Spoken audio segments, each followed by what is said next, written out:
meu espírito deseja retirar a escama véu e contemplar-te a visão.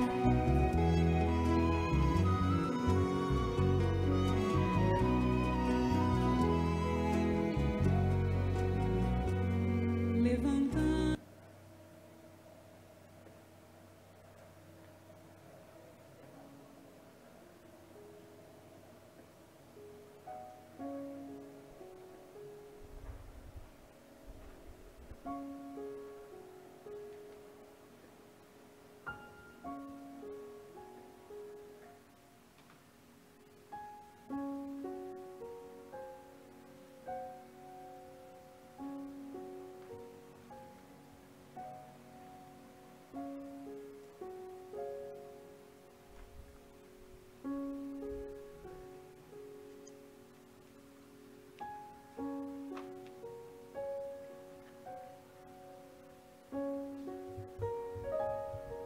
Boa noite. É sempre um prazer muito grande esses nossos encontros de sábado, onde nos preparamos para receber muitas vezes esses amigos que vêm de longe, até mesmo em algumas ocasiões é o primeiro contato nosso com a Casa Espírita. Então as palestras públicas de sábado são muito bem-vindas na nossa vida. Começando costumeiramente por alguns recados, semana passada a gente comentou sobre o Projeto Família. O Projeto Família é um projeto totalmente voluntário que nós desenvolvemos aos sábados no Núcleo Essencial Espírita do Mariane, e todo ano, às vezes, a gente acaba perdendo ou ganhando alguns voluntários. E como funciona o projeto? São mães que são atendidas junto aos seus filhos e, tendo uma certa frequência, a gente fornece uma cesta básica para essas famílias.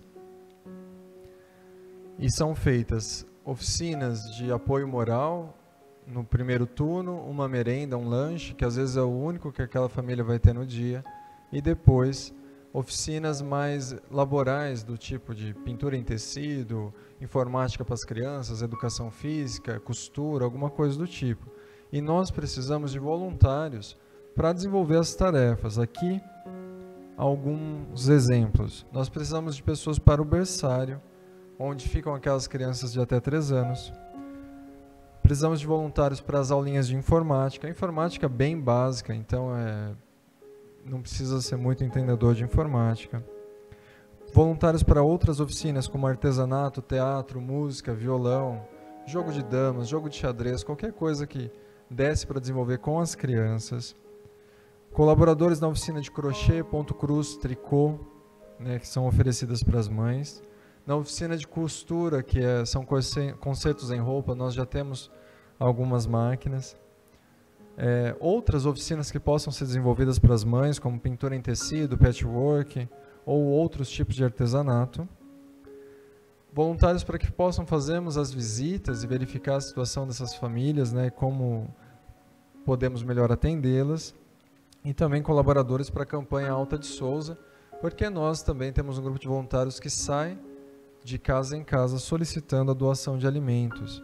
Então, para quem tem uma resolução de 2019, começaria um trabalho voluntário, uma ótima oportunidade seria de nos ajudar, de ajudar o próximo no Projeto Família, aqui desenvolvido pela Comunidade Espírita Caiba Schutel. Para quem quer mais informações, a Leire, qualquer voluntário da casa pode informar um pouquinho mais. Ok? E a evangelização infanto-juvenil a partir de bebês de 6 meses já está em vigor aqui na casa, né? Sexta-feira, a partir das 7h30 da noite. Para quem também for pai ou aspirante a pai, existe um grupo de estudo concomitante com a evangelização aqui no salão. Então, já começamos o ano com todas as atividades em voga agora.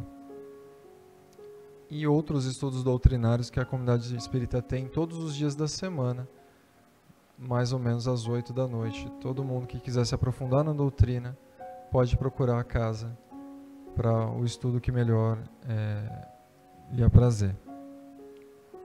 Vamos fazer a nossa prece inicial? Então que, nos acalmando um pouco mais, percebendo toda a vibração positiva do ambiente, possamos colocar o nosso coração em agradecimento ao bom Deus por ter nos alinhado cada pensamento, cada ação e cada momento desse dia, nos prontificando, nos organizando internamente para esses momentos que aqui iremos passar juntos. Que essas lições baseadas no Evangelho de Jesus que iremos ouvir possam ressoar fundo em nossa alma,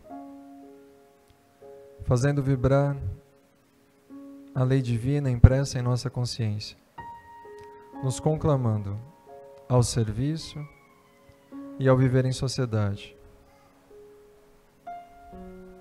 culminando assim no progresso e bem geral de todos. Assim sendo, Senhor, pedimos sua permissão para o início dos nossos trabalhos. Muito obrigado e que assim seja. O nosso palestrante de hoje, ele veio da cidade de Olambra, São Paulo, presidente da USE Regional de Campinas, diretor doutrinário da USE Estadual, palestrante e escritor. Pela primeira vez em Matão, gostaria de convidar Marco Milani para conduzir os trabalhos da palestra de hoje. Por favor, Marco.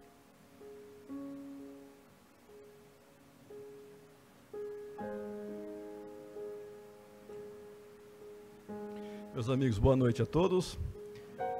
Grande satisfação estar aqui, não só para conhecer Matão, mas também para nós nos harmonizarmos e discutirmos, conversarmos sobre um dos temas mais interessantes.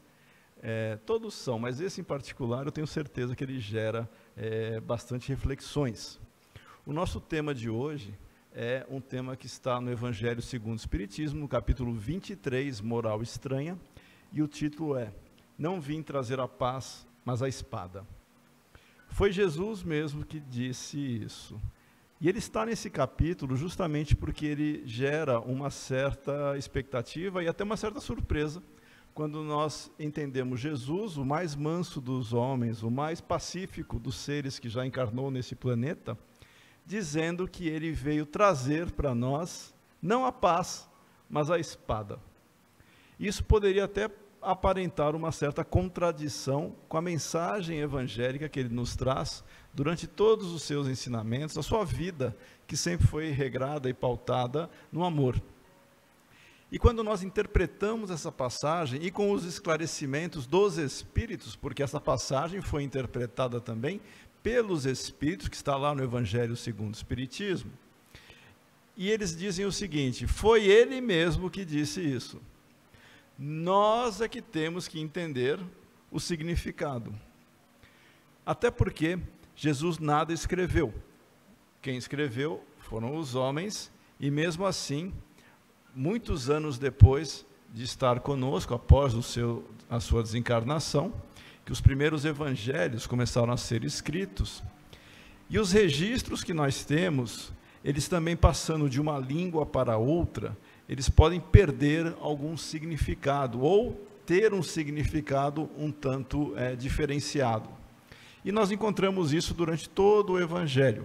Palavras que eram usadas muito comuns na época, quando nós traduzimos e contextualizamos para os dias de hoje, elas parecem estranhas. Mas esta passagem, não vim trazer a paz, mas a espada, ela tem um significado muito profundo e que vai nos servir também de referência para todos os dias de nossas vidas. Nós não podemos achar que Jesus, na sua mensagem de paz e de amor, ele não teve também exemplos de disciplina, de rigidez, acima de tudo, de convicção naquilo que ele acreditava. Muitas passagens de Jesus, que nós imaginamos sempre aquele ser voltado para pacificar, não quer dizer que essa pacificação ela não implique disciplina, ela não implique em rigor, em ação naquilo que nós acreditamos. Jesus, como dissemos, era o mais pacífico dos homens, mas era o mais disciplinado dos homens e o mais rigoroso dos homens. Não rigoroso no sentido de violentar consciências, querendo impor aquilo que ele acreditava. Jesus era um mestre e nos ensinava, nos mostrava caminhos, nos orientava, e muitas vezes nos disse através de palavras que pareceriam simbólicas, mas que tinham conexão com a vida da época, porque ele se dirigia a pessoas de todos os níveis culturais, e era um povo rude, era um povo que precisava de exemplos cotidianos para assimilar conceitos, assimilar ensinamentos. A essência de Jesus foi transmitida assim. Quando ele dizia e falava por parábolas, ele trazia ao contexto da época passagens que servissem de exemplos para as pessoas se identificarem com ela e terem uma referência de como agir. Essas referências ele abriu para todos que quisessem ouvir e se propusessem a mudar. Porque não basta ouvir, nós temos que estar abertos a mudanças também.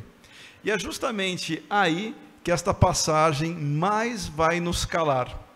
Aqueles que estão abertos a mudanças, a deixar o homem velho para mudar para o homem novo, ele tem que fazer esse processo de transformação interiormente, não exteriormente para os outros verem. Ele tem que fazer contra aquilo que ele muitas vezes está habituado a fazer e tem que, assumindo a responsabilidade, mudar de hábitos.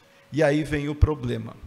Quem de nós gosta de mudar de hábito? Quem de nós gosta de, estando numa zona de conforto, já está habituado a fazer alguma coisa, comodamente tem a sua vida já regrada nesse sentido, descobre que isso que estamos fazendo não é bom para nós em termos de evolução, não é bom para nós em termos do próximo, muitas vezes em sinal de respeito, e nós temos que mudar comportamento.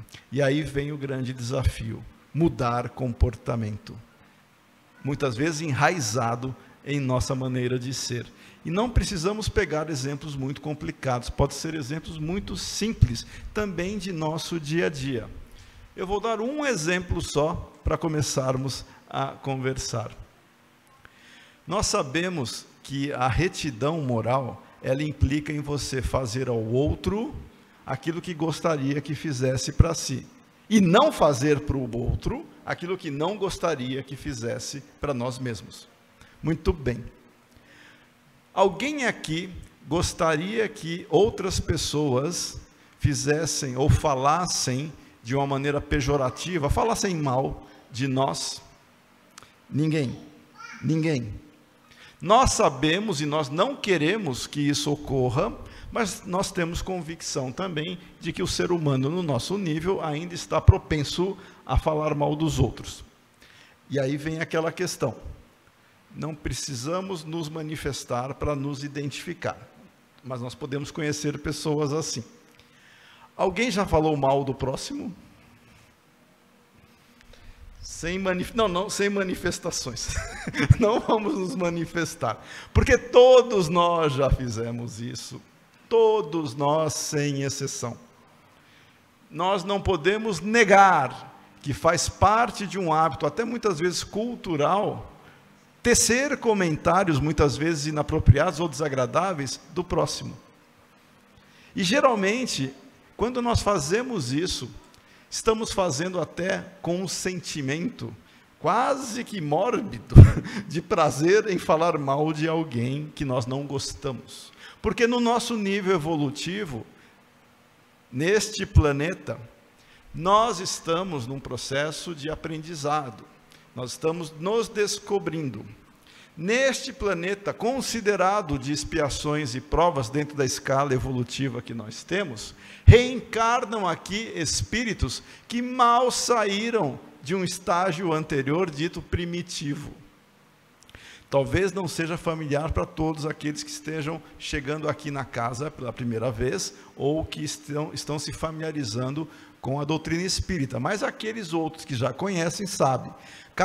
Allan Kardec, quando fez perguntas aos espíritos, e os espíritos responderam uma série de questões, inclusive sobre esta questão do desenvolvimento, da evolução espiritual. Os espíritos disseram: todos os planetas são de alguma maneira habitados. Nós temos várias moradas na casa do Pai, no universo. Cada morada, ela atrai espíritos afins, de nível evolutivo semelhante.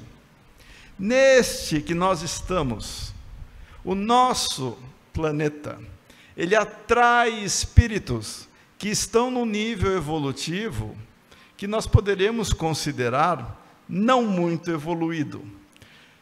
Na escala que os espíritos nos deixaram, começando pelos mundos primitivos, aonde se manifestam as primeiras encarnações do espírito já desperto para a racionalidade, e ele vai passando por experiências capazes de lhe oferecer aquilo que ele precisa para se desenvolver nos aspectos morais e intelectuais, em assumir responsabilidades, em olhar para si, em reconhecer-se um filho de Deus, e acima de tudo, capaz de fazer o bem.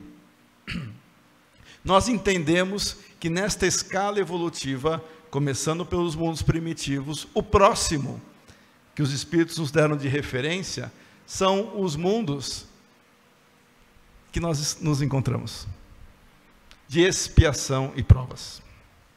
E depois nós temos mundos de regeneração, mundos felizes e os chamados mundos divinos. Em cada nível, sabendo que não existe uma demarcação muito específica entre eles, mas existe uma diferença muito significativa no nível moral que nós nos encontramos. Se nós estamos hoje, neste exato momento, no mundo dito de expiações e provas, e o que são expiações e provas? Expiações são momentos, são situações, são elementos que nós nos deparamos, muitas vezes atrelados à dor, para nos fazer despertar diante de ações e atos que nós já fizemos em encarnações anteriores. Nós nos deparamos com o nosso passado, refletindo em situações hoje, e muitas vezes vivenciamos esses momentos dolorosos, não como punição, mas para aprendizado. E provas no sentido de que estamos nessa jornada evolutiva, aprendendo, conhecendo, temos que ter oportunidades para vivenciar e descobrir se estamos de fato aprendendo e consolidando estes ensinamentos, como uma criança vai para a escola e tem as provas. Não só criança, adulto também. Só que igualmente, numa escola, se nós não tivéssemos esses momentos avaliativos, onde nós expressamos o conhecimento que deveríamos ter naquele nível evolutivo, se nós não nos esforçássemos sabendo que seríamos avaliados, muitos de nós não talvez tivessem a dedicação para estudar. Todos nós, ou a maioria aqui, já vivenciou, já passou por bancos escolares. Se nós não tivéssemos provas nesses períodos de aprendizado educacional nas escolas, se nós não tivéssemos provas, será que nós estudaríamos como deveríamos ter estudado? Provavelmente não. Por quê? Porque no nosso nível evolutivo nós ainda valorizamos muito o comodismo e deixamos para segundo plano aquilo que não nos é forçado, se nós não tivéssemos um estímulo para fazer. Se alguém dissesse: você pode vir no horário que quiser, na hora que quiser, fazer o que bem entender, assistir a aula como bem entender e ir embora no horário que você quisesse, e não vai precisar fazer prova. Quantas crianças frequentariam as salas de aula? Poucas. Estamos falando de crianças. Agora adultos. estamos fazendo um curso. Você pode vir a hora que quiser, sair a hora que quiser, não vai ter prova. E você ainda pode achar que a sua frequência aqui será suficiente para obter algum tipo de reconhecimento público, um diploma, um certificado que seja. Quantas pessoas iriam? Não duvido que algumas não fossem, mas uma quantidade também bem mínima. Porque nós estamos habituados a não nos esforçar quando não temos um estímulo para fazer isso. Não, eu já sou adulto, eu sei o que eu faço da minha vida. Certo. E mais, eu sou espírita, eu conheço a realidade espiritual. Então ninguém precisa me dizer ou falar o que eu preciso fazer. Eu vou fazer porque eu quero. E porque neste sentido eu vou crescer e ser feliz. No nosso nível evolutivo, isso é uma ilusão. Nós passamos por situações como o professor faz na escola. Tem horário para chegar, tem horário para sair, tem que fazer prova, tem que ter frequência mínima, senão não há estímulo para a pessoa participar. Espiritualmente, como nós fazemos isso? Quem é o nosso professor? Nós temos intimamente algo que nos incomoda, que é a consciência. A consciência fica ali, muitas vezes, nos cutucando, nos incomodando, porque nós sabemos o que deveríamos fazer, não fazemos por algum motivo, e aí vem a consciência para nos cutucar. Mas, sabendo do nosso estágio, a vida, as leis naturais nos impulsionam para crescer da seguinte maneira: já temos consciência de quem nós somos, já saímos dos mundos primitivos, aonde o senso moral já está despertado, já conseguimos diferenciar o bem do mal, o certo do errado, o que nos é útil do que não nos faz bem. Já conseguimos fazer isso, mas ainda insistimos. Se não tiver o estímulo ou a cobrança, muitas vezes nós ficamos acomodados. E a vida nos propicia as experiências para não nos deixar acomodados. Qual é o melhor exemplo que nós temos da benevolência divina nesse nosso estágio? A criança, quando ela precisa vivenciar um momento que será bom para ela, por exemplo, se imunizar contra alguma doença, ela vai tomar uma injeção. Nós temos, durante a infância, uma série de vacinas que nós temos que tomar para nos prevenir de algo que possa nos prejudicar organicamente. Não existe? Existe. A criança gosta de tomar injeção? Muito adultos também não, né? Mas a criança não gosta de tomar injeção. Mas os pais sabem que aquela injeção que ela for tomar, a vacina, vai ser boa para ela, para prevenir doença. Então leva a criança. Aí a criança vai tomar a vacina. Quando ela vê a injeção, se ela já percebeu o que vai acontecer, o que ela faz? Resiste. Algumas choram. E algumas acusam os pais: você é mau, quer me fazer sofrer. Ou acusam o enfermeiro ou o médico: você é o instrumento da minha dor. A vacina que a criança toma, ela pode achar que aquilo é um malefício para ela, porque ela vai sofrer, vai ter dor. E o pior, não adianta falar para ela: isso vai ser bom para você. Ela está preocupada com a dor.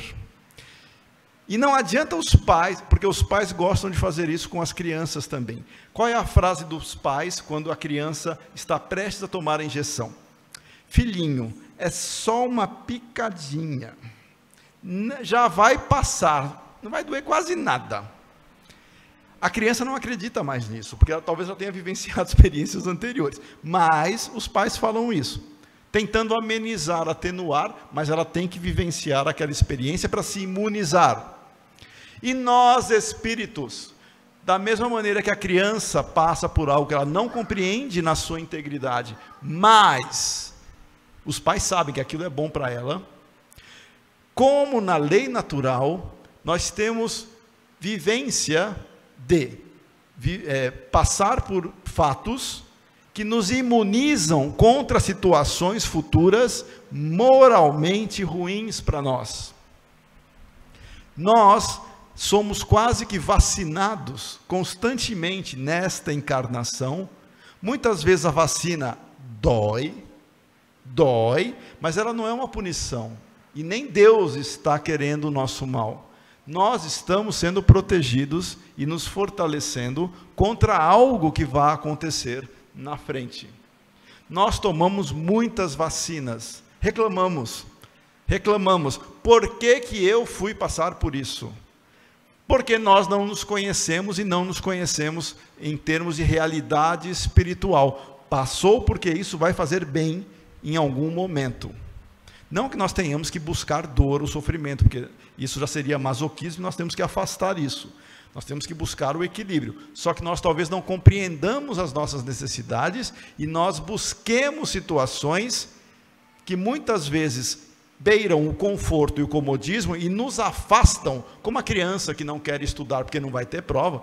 Nós temos que buscar aquilo que vai nos fortalecer. E aí vem a mensagem, a lição de Jesus. Quando ele diz, não vim trazer a paz, mas a espada, ele vem nos livrar do conforto e comodismo que nós tínhamos, para lutarmos contra isso e vencer a nós mesmos. Quais são os maiores obstáculos, as maiores chagas que os espíritos disseram a Kardec que a humanidade passa, que a humanidade vivencia? Orgulho e egoísmo. Estas são as chagas da humanidade. A espada que Jesus veio trazer contra o orgulho e egoísmo. Nós temos que combater, lutar, quase que numa situação anônima, porque não é para os outros, é para nós. Os outros não são testemunhas oculares. Os outros podem refletir aquilo que nós já tenhamos em termos de benefício. Nós refletimos no trato com o próximo o equilíbrio que nós nos encontramos. Quanto mais equilibrado nós formos, mais nós estamos conseguindo olhar o próximo com carinho, com amor, com tolerância. Quanto mais nós tivermos dificuldades de olhar para nós mesmos e lutarmos contra o orgulho e egoísmo, mais nós vamos olhar o próximo também com violência, muitas vezes, porque nós não lutamos e jogamos tudo aquilo que nos incomoda para o outro. Existe algo em psicologia chamada teoria do espelho, aonde nós identificamos no outro justamente aquilo que mais nos incomoda. Nós olhamos para alguém, mesmo que nós nunca tenhamos a oportunidade de conhecer, nunca conhecemos a pessoa, nunca nos encontramos, mas a gente olha para alguém, identifica uma série de situações. Ou nós nos simpatizamos com a pessoa, porque ela tem algumas características que nos atraem, ou nós, sem ter motivo aparente, nós geramos uma certa animosidade com algum tipo de comportamento ou característica daquela pessoa. Alguns místicos diriam assim: nossa, com certeza foi algo do passado que esta pessoa me fez e eu não gosto dela por isso. Não é nada disso. Geralmente, nós não gostamos do comportamento de alguém porque isso nos incomoda, porque nós carregamos algo que entra em conflito conosco mesmo.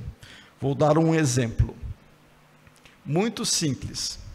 Imagine alguém que dentro de si tem problemas de autoafirmação. Ela acha que as pessoas não a veem como ela gostaria que fosse vista. Então, ela tem problema em achar que está sendo humilhada, ou que está sendo de alguma maneira não reconhecida, desprezada, ignorada, e por aí vai. Esta pessoa que se sente não reconhecida, quando ela identifica alguém que atrai a atenção das pessoas e o reconhecimento, ela fica incomodada. porque ela começa a criticar a pessoa, quem ele pensa que é, para atrair a atenção das pessoas. Não fez nada para ela, mas a situação da pessoa faz com que ele fique incomodado, porque ele tem problemas neste sentido. Geralmente nós projetamos no outro as nossas dificuldades e identificamos no outro aquilo que mais nos incomoda. Alguém que seja muito orgulhoso em termos de vaidade física, ele quer, como essa pessoa, ao contrário, né? Ele quer ser o centro das atenções, ele quer trazer todo o reconhecimento para si, quer ser valorizado, quer se colocar numa posição superior aos demais. Quando ele vê alguém que de alguma maneira possa ameaçar as suas pretensões, ele deposita nesta pessoa todo o seu desconforto, o seu incômodo e muitas vezes a sua ira, porque pode ameaçar aquilo que ele deseja. Mas na verdade, esse comportamento que nós temos, ele nos serve para isso, para nos despertar para olhar para nós mesmos. Quando alguma coisa está nos incomodando, não vamos culpar o outro que tem aquele comportamento. Vamos olhar para nós, para descobrir por que nós ficamos incomodados com aquele comportamento. Porque o outro é o outro. Se o outro estiver ali, fazendo qualquer coisa, e nós ficarmos muito incomodados, onde já se viu esta pessoa existir? Onde já se viu essa pessoa se postar desta maneira? Isso fere, de alguma maneira, alguma coisa, desejos ou convicções que nós temos, e nós não trabalhamos isso de maneira adequada. Nós não olhamos para nós culpamos o outro. Ele tem que sumir da face da terra. Este que queria toda a atenção para si, quando ele vê alguém atraindo a atenção que ele gostaria de ter, ele pensa, que bom se essa pessoa sumisse daqui, achando que isso vai resolver os seus problemas. Esse tipo de comportamento faz com que nós tenhamos uma inversão de quem é o nosso inimigo. O inimigo não é o outro, o inimigo somos nós mesmos, quando nós não olhamos para nós de maneira adequada. Quando Jesus disse, não vim trazer a paz, mas a espada, ele queria que nós nos reharmonizássemos uns com os outros, nós nos amássemos, só que nós só vamos conseguir amar o próximo quando nós nos amarmos. Não dá para amar ao próximo e não gostar de si ou não se valorizar. Isso não é ser egoísta, nem egocêntrico. Nós temos que nos respeitar, porque as pessoas têm dificuldade de fazer isso também. Não quer se olhar, não quer se gostar muitas vezes. Quantas pessoas nós conhecemos que dizem o seguinte, olha, eu sou o mais humilde dos homens, tadinho de mim, eu nasci aqui para sofrer, eu aceito esse sacrifício. A pessoa quer ser vista como alguém que esteja, de alguma maneira, vivenciando algo positivo, quando ela quer a atenção. Se alguém chegar ao lado e falar, ai, tadinho de mim, eu sou o mais humilde dos homens. Mentira, orgulhoso. Ele quer ser mais humilde que os outros. Todos nós somos iguais, nós somos filhos de Deus. Se nós somos iguais enquanto paternidade divina, nós merecemos respeito, nós temos que nos respeitar e respeitar o próximo. Aquele que se fecha, que quer se martirizar em detrimento do outro, ele também não está valorizando a criação divina. Quando vem com a conversa, eu vou me sacrificar para os outros, se ele faz isso, se martirizando, violentando a própria consciência, ele vai gravar em si momentos e situações que em alguma situação da vida dele, nesta ou encarnação futura, vai se manifestar de maneira negativa para ele aprender a se valorizar. Nós temos que respeitar o próximo como igual, não como superior, nem como inferior, como igual. Esse é o desafio quando nós nos deparamos na vida social. Muitas vezes nós olhamos o outro pelo que ele tem, pelo que ele aparenta, pelo que ele parece ser, em termos de posição social, ou de poder econômico, ou de autoridade. A pessoa se torna subserviente, porque acha que o outro é mais que ela. Nós temos, claro que na nossa vida em sociedade, que nos organizar e conviver com estas relações. Numa empresa, nós temos uma hierarquia. O subordinado respeita o chefe respeita o diretor respeita o presidente respeita o conselho, o que seja, qualquer tipo de hierarquia, mas existe uma relação que extrapola isso. O fato de haver uma hierarquia funcional, enquanto seres humanos, não dá direito ao desrespeito do ser. Nós podemos tratar com autoridade o subordinado, sem humilhá-lo. Nós podemos obedecer, sem minar o chefe. Porque aquele que não se conforma em ser subordinado, aparentemente, ele está respeitando na frente do chefe. Mas por trás, ele fica minando o chefe, ou minando as atividades, ou fazendo alguma coisa que prejudique depois a pessoa, ou a empresa. Este comportamento não é para o outro. Nós temos algo que nos incomoda. Nós estamos fazendo alguma coisa que nos prejudica. A espada que Jesus nos trouxe é justamente uma autoanálise e uma ação direta sobre aquilo que esteja nos prejudicando. O outro, ele pode ser um instrumento, mas está em nós a causa da felicidade ou infelicidade. Na Gênese, o último livro da codificação espírita, publicado em 1868, tem uma passagem muito interessante, onde se diz: o céu e o inferno são estados conscienciais. O que significa isso? Que nós levamos o céu e o inferno aonde nós estivermos, encarnados ou desencarnados. Não é o fato de alguém desencarnar que a transforma naturalmente. Nós vamos levar exatamente o nosso equilíbrio consciencial. Portanto, quanto mais equilibrado nós estivermos consciencialmente, sem a consciência nos incomodar, mais nós teremos conforto no processo de desencarnação. E nos encontrarmos também na realidade espiritual, onde não existe mais o corpo físico para nos bloquear ou para nos aparentar perante os demais como nós efetivamente somos. Aqui encarnados, nós podemos muitas vezes iludir o outro, porque nós já estamos treinados em como nos comportar em sociedade. O corpo não necessariamente reflete o nível moral e intelectual da pessoa. Claro que ele reflete a maneira de ser, muitas vezes. Mas o corpo, ele vai ser o quê? Como se fosse uma armadura que nós temos e que vai e pode camuflar pensamentos íntimos daquilo que nós estejamos vivenciando. Mas nós não enganamos espíritos. Não sei se todos aqui vão se sentir confortáveis com o que eu disser, mas há espíritos desencarnados aqui no salão. Tudo bem? Todo mundo feliz? Tranquilo? Alguém com medo? Só alguns, né? Tá bom.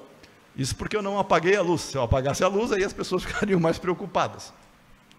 Nós temos espíritos desencarnados aqui conosco. Como nós sabemos? Porque Kardec, quando questionou, quando indagou, os espíritos responderam: nós atraímos e somos atraídos pela qualidade de nossos pensamentos. Portanto, as nossas companhias espirituais são proporcionais à qualidade de nossos pensamentos. Pensamentos bons atraem espíritos bons. Pensamentos negativos atraem espíritos com pensamentos negativos. Simples assim. O corpo não engana os espíritos. Nós podemos estar aparentemente numa situação serena, calma, tranquila, muitas vezes até iludindo o outro. Nossa, como a pessoa é calma. Mas por dentro, podemos estar num vulcão, um turbilhão, e os pensamentos vão emanar aquilo que nós estivermos efetivamente vivenciando. Pensamentos equilibrados, eles fazem com que os espíritos nos olhem exatamente assim, como um ser equilibrado. Pensamentos desequilibrados vão nos fazer o quê? Ser reconhecidos pelos espíritos que nos acompanham como um ser em desequilíbrio, como um ser buscando e precisando de ajuda, muitas vezes. Mas os espíritos que nos cercam podem ou nos ajudar, se forem pensamentos positivos, ou, se nós estivermos alimentando pensamentos negativos, eles podem, se forem de uma índole ainda inferior, podem estimular ainda mais pensamentos negativos. Contra pensamentos, nós também temos que lutar. Por quê? Porque se dermos uma brecha, nós podemos alimentar aquele pensamento por muito tempo e vamos nos envenenando. Se nós tivermos algum pensamento ruim, vamos mudar a sintonia e vamos procurar pensar algo positivo, porque alimentar pensamentos negativos é quase um autoenvenenamento que nós fazemos. E aí nós vamos atraindo companhias espirituais desta mesma natureza. É fácil lutarmos contra isso? Exige treino e exige humildade de saber, isso não me faz bem, vou procurar mudar a minha sintonia, mas geralmente nós fazemos isso pensando o contrário, pensando coisas boas. Não é simples, no nosso nível evolutivo isso não é simples, mas não é impossível, e nós temos que praticar e fazer isso. Cada um de nós procura a casa espírita por algum motivo. Quantas pessoas entraram por aquela porta buscando alívio, consolo, buscando uma palavra de reconforto diante de alguma situação que estivesse ou que esteja vivenciando. Esta situação é particular, é sua.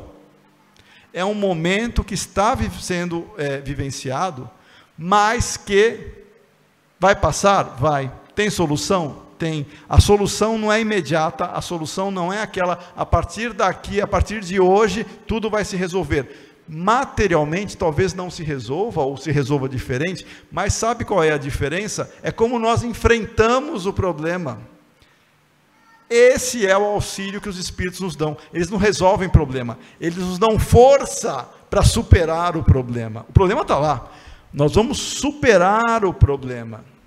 A espada é contra o comodismo que nos faz muitas vezes alimentar pensamentos negativos e ficar girando naquela monoideia, ideia fixa, de algo negativo que nos aconteceu. Quanto mais nós nos deixarmos levar por isso, mais nós cristalizamos isso em nós, e para nós tirarmos ou nos afastarmos, tem que ter uma ruptura, e essa ruptura também depende de nós, não é só de fora. Alguns dizem, eu vou ao centro espírita porque lá vão resolver os meus problemas. Nós vamos ao centro espírita para várias coisas, estudar, conhecer, aprender, mas saber que nós temos também o potencial de mudar a sintonia que está nos muitas vezes afligindo, e isso exige esforço e dedicação. É isso que Jesus veio nos trazer e nos recomendar. Lutar contra o orgulho e egoísmo pode parecer algo óbvio e racional, mas quando estamos passando por momentos difíceis, que emocionalmente ficamos abalados, aí vem um lampejo de serenidade que nós temos que agarrar e vai nos ajudar a sentir melhor. De novo, não vai se resolver os problemas como mágica, mas nós vamos superar esses problemas de maneira mais adequada. Quando Jesus passou por aquele martírio em termos de os últimos dias, aonde ele foi preso, aonde ele foi torturado, aonde ele foi de alguma maneira exposto a situações para nós tremendamente dolorosas em termos de realidade, quando Jesus estava crucificado, Jesus manteve a serenidade, porque ele conhecia, ele sabia, e ainda dizia, Pai, perdoai-vos, eles não sabem o que fazem. Ele estava num nível superior que não se deixava abalar pelas situações, mas nós não estamos no nível de Jesus ainda, portanto seria uma ilusão achar, Jesus é meu guia, Jesus é meu modelo, então a partir de hoje eu vou perdoar todo mundo. Falso. Nós temos que entender primeiro o que é perdão, depois saber como perdoar, para não nos violentar, e aí sim identificar algo que vai nos fazer bem. Por quê? Porque não basta fingir ou agir externamente, nós temos que viver aquilo. O perdão, que é uma das máximas que Jesus sempre nos deixou, e que seria uma das portas da libertação dessa situação do orgulho e egoísmo. O perdão, ele significa não sentir rancor, ódio, ira. O perdão é não se incomodar a tal ponto de se desequilibrar. Mas não quer dizer que o perdão implique em passividade e introspecção, ou muitas vezes introjetar sentimentos negativos. É bom a gente também dar vivência do dia a dia. Falamos no começo essa questão de fofoca ou falar mal dos outros. Vamos supor que alguém ouviu que disseram alguma coisa dela. Ela fica incomodada. Se ela ficar incomodada e vai para casa e vai dormir, e ela fica pensando naquilo, ela vai alimentando aquilo, ela envenena-se. O perdão não sabe o que faz, eu confio em mim, eu sou seguro em mim, eu não vou ficar ligando para isso. Não é tratar o outro como irmão no sentido aberto. Ô meu irmão, você falou mal de mim, vem cá, eu te convido para almoçar. Não é nada disso. Não é nada disso. É não desejar o mal, é não alimentar o mal. O perdão faz com que nós nos perdoemos em primeiro lugar e não criemos condições para nos envenenar. O perdão não fica alimentando situações ruins em nós. Se alguém fez alguma coisa ruim para nós, nós ficamos com aquele sentimento de revanche ou de querer dar o troco. Isso é natural, tá? É natural sentir isso. É uma reação, é natural. É como reagir, como tirar de dentro de nós esta sensação. Essa é a diferença. O perdão nos ajuda a nos livrar disso quando nós estivermos efetivamente preparados para não lembrar mais disso. É um exercício muito complicado, porque cada um tem que descobrir a sua maneira. Não é uma regra geral. Quando alguém diz, tenha que perdoar, ou perdoe, se você está sentindo raiva, você não vai perdoar, você fica com mais raiva ainda, porque tem alguém dizendo para você esquecer, e você não teve nenhum tipo de reação. É a reação que vai nos diferenciar. Algumas pessoas externalizam essas sensações, porque nós somos humanos, temos sentimentos diante dos momentos complicados, ou dolorosos, ou difíceis, nós reagimos. Como externalizar isso, sem que nós nos prejudiquemos e prejudiquemos o outro?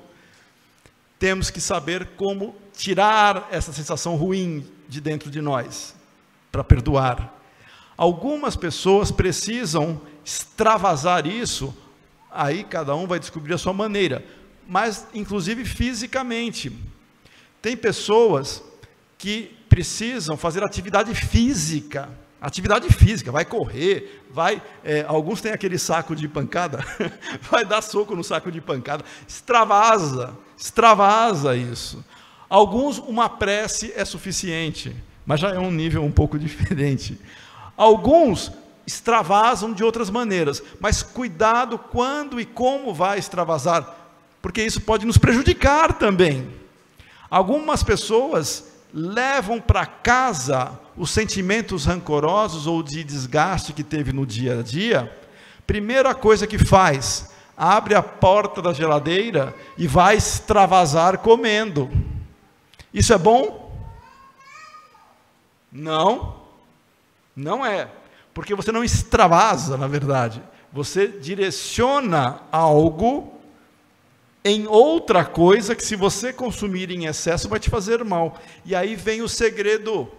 Nós temos que achar alguma coisa que nos permita extravasar sentimentos ruins, sentimentos que não são bons, mas de uma maneira que nós nos libertemos disso, para nos perdoar e não ficarmos pensando nisso e encarar quem provocou isso como uma pessoa necessitada, como alguém doente, como alguém que efetivamente vivencia momentos ruins. Não quer dizer que nós tenhamos que gostar dessa pessoa.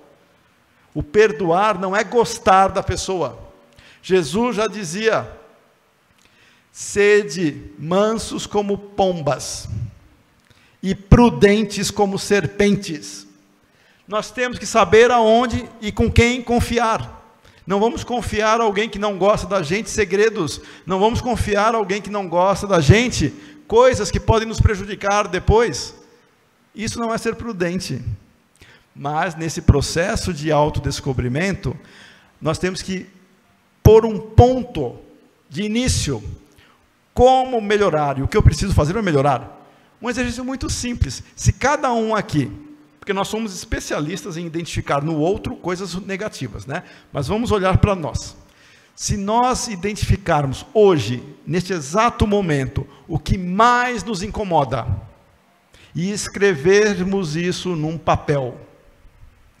Se nós escrevermos isso, como se fosse um exercício individual, não precisa mostrar para os outros, ó, isso aqui é o que mais me incomoda.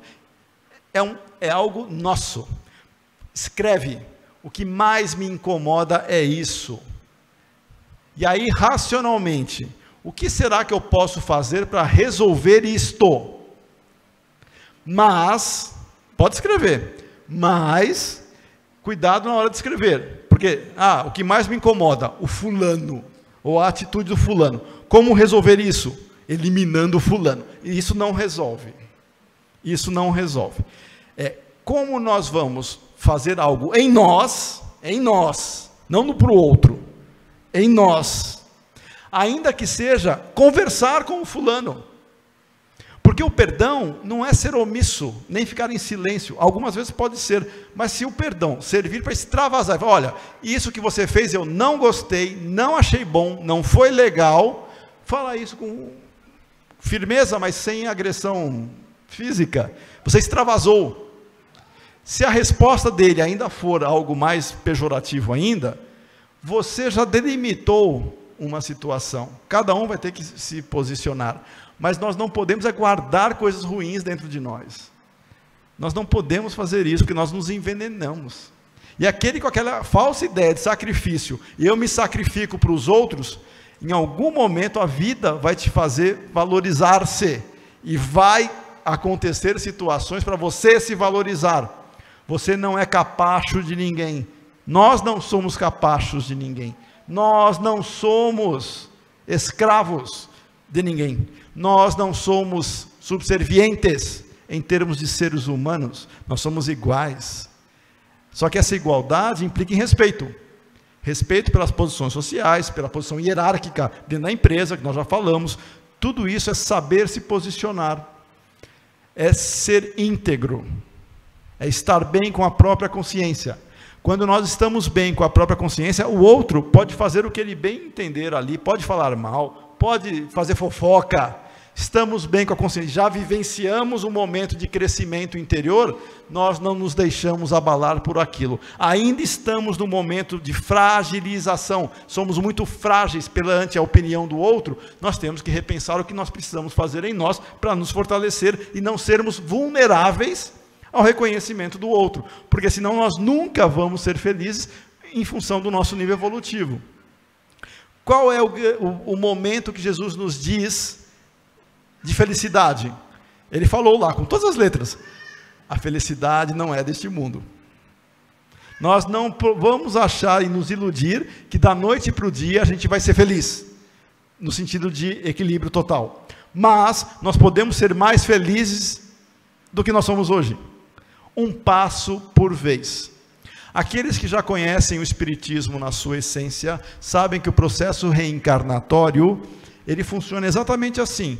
Nós sempre estamos passando por momentos para nos desenvolvermos moral e intelectualmente em diferentes posições, em diferentes situações, ocupando corpos de homens, de mulheres, ora subalternos, ora com autoridade, ora ali, ora no outro, uma cultura diferente. Nós sempre vamos estar no momento adequado para vivenciar aquilo. Mas nós já tivemos muitas, inumeráveis encarnações, e vamos ter outras. Cada encarnação nós damos um passo nesse processo de crescimento. Mas o que os Espíritos nos disseram? Nós nunca retroagimos, nós nunca perdemos, nós nunca voltamos para trás em termos de conquistas.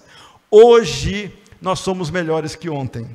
hoje, cada um aqui é melhor do que já foi em encarnações passadas. Por isso que não fiquem preocupados em saber quem foi em encarnação passada. Tem gente que fica curiosíssimo, né? Eu queria tanto saber quem eu fui em encarnação passada. Não precisa. A não ser em casos muito específicos, terapêuticos, por curiosidade não vai levar a nada. E está lá no Livro dos Espíritos, quando Kardec perguntou por que nós esquecemos as nossas encarnações passadas. E os Espíritos responderam por um motivo muito simples.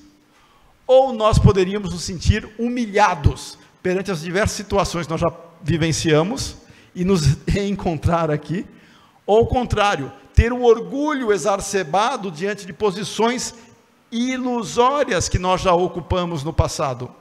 Cada um aqui já ocupou diferentes tipos de posições. Essa história aí, eu fui importante, deixei de ser, não é nada disso. Nós tivemos muitas encarnações, e hoje nós somos melhores que ontem. Se hoje nós somos melhores que ontem, para que querer saber quem foi no passado? Basta olhar as nossas tendências positivas que nós já conquistamos, foram frutos de esforços e desenvolvimento de cada um. Isso é uma conquista e nós não perdemos. Tendências ainda negativas que nós não gostamos e precisamos melhorar, nós temos que dedicar atenção, e a espada tem que agir nesse sentido. A nossa próxima encarnação depende desta. Como é que nós seremos na próxima? Fruto daquilo que nós estivermos fazendo hoje. Não tem como saber como nós vamos nos encontrar. Tem como saber o seguinte: se começarmos a nos esforçar com dedicação, a lutar contra os nossos problemas interiores, com seriedade, sabendo que não vamos vencer da noite para o dia, mas nós vamos identificar aspectos que nós podemos melhorar, a nossa, não necessariamente próxima encarnação, hoje nós já conseguimos nos sentir melhores.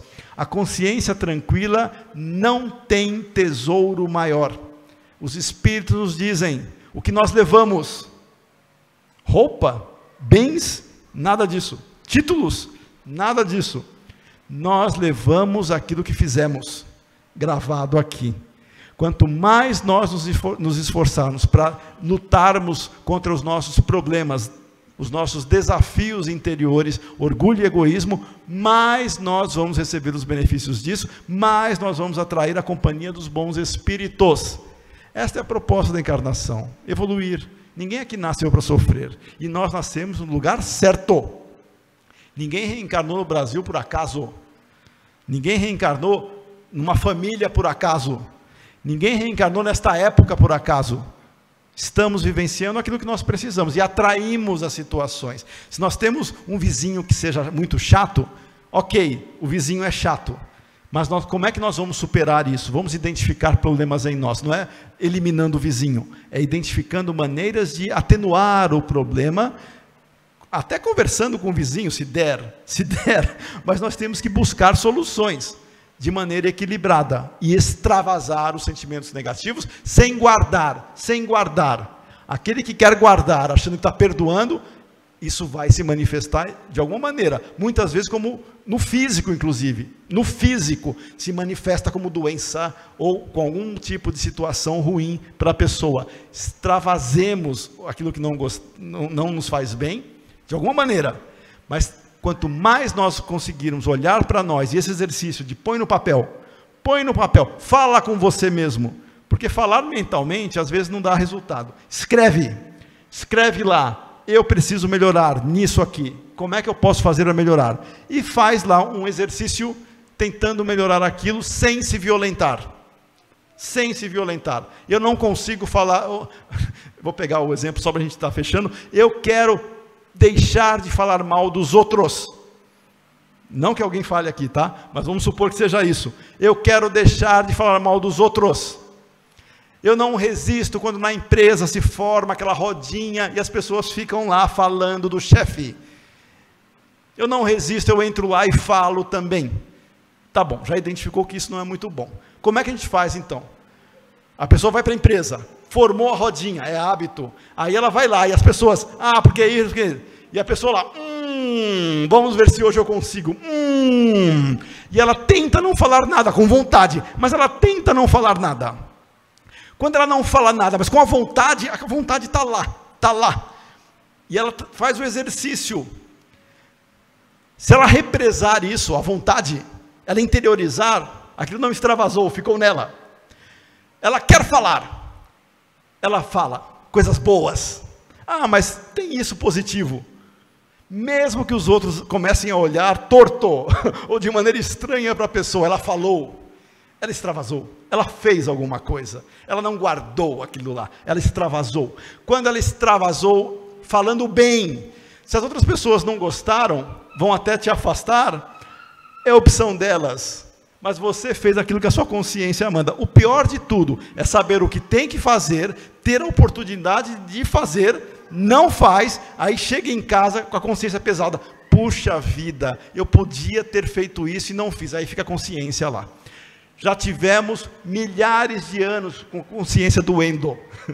Vamos procurar atenuar a nossa consciência e transformar com a espada que Jesus nos trouxe e conquistar aquilo que está na Gênese. Vamos conquistar o céu consciencial. O céu consciencial, porque tanto faz estarmos encarnados, desencarnados, aqui em Matão, ou em Araraquara, em São Paulo, em outro país, não importa, aonde nós estivermos, nós vamos estar bem, porque a consciência está tranquila. Essa é a mensagem que Jesus nos diz, trazer a paz interior, mas lutando contra os nossos problemas, representado pelo orgulho e pelo egoísmo e pelo conhecimento que nós temos que ter em saber nos dominar, em saber gostar de nós, porque em nos amando, aí sim, a gente vai conseguir amar ao próximo. Muita paz a todos.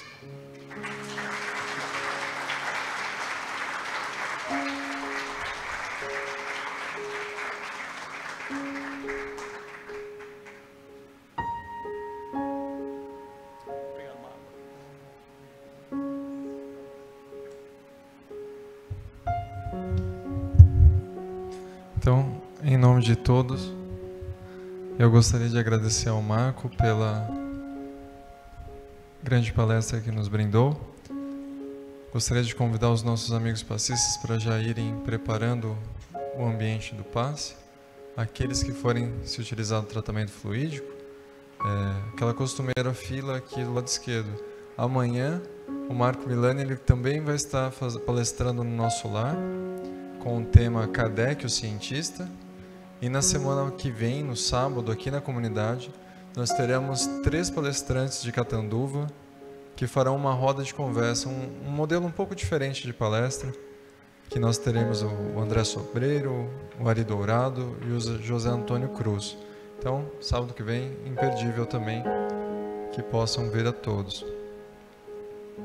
Lembrando que a Dona Eni, ela faz um chazinho de cidreira fluidificado lá no fundo. E se a gente for embora, a gente perde o chazinho, perde essa continuação, né, do nosso encontro fraterno aqui. Então que a gente possa estender esse carinho, dar uma conversada com o Marco, dar um abraço no seu Edo lá no fundo, tomando o chazinho que a Dona Eni fez com tanto carinho. Ok? Que a gente possa fazer a nossa vibração final.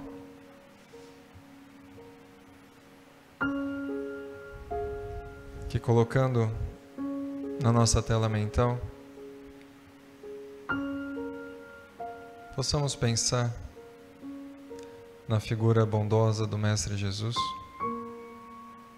que estende suas mãos sobre nós nesse momento, e através de sua intercessão, a espiritualidade amiga nos ajuda com os fluidos necessários, com as imagens, com as intuições necessárias de tudo aquilo que pode somar a nossa senda de progresso, de tudo aquilo que pode nos ajudar a prosperar no campo da reforma íntima, no campo da propagação do amor e da comunhão ininterrupta com Deus.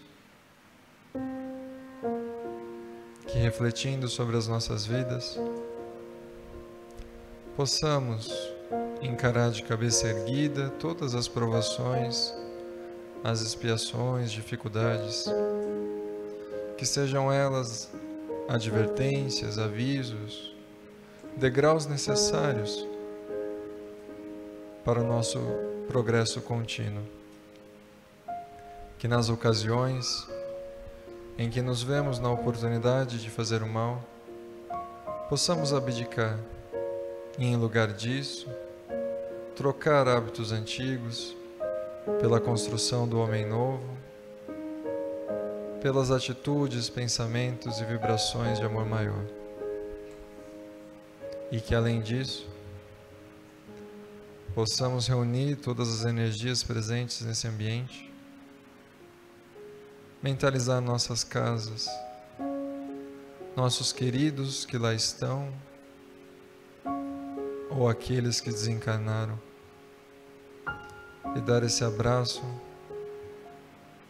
de ânimo e fortalecimento, para que essa semana nos traga muita luz, muita reflexão,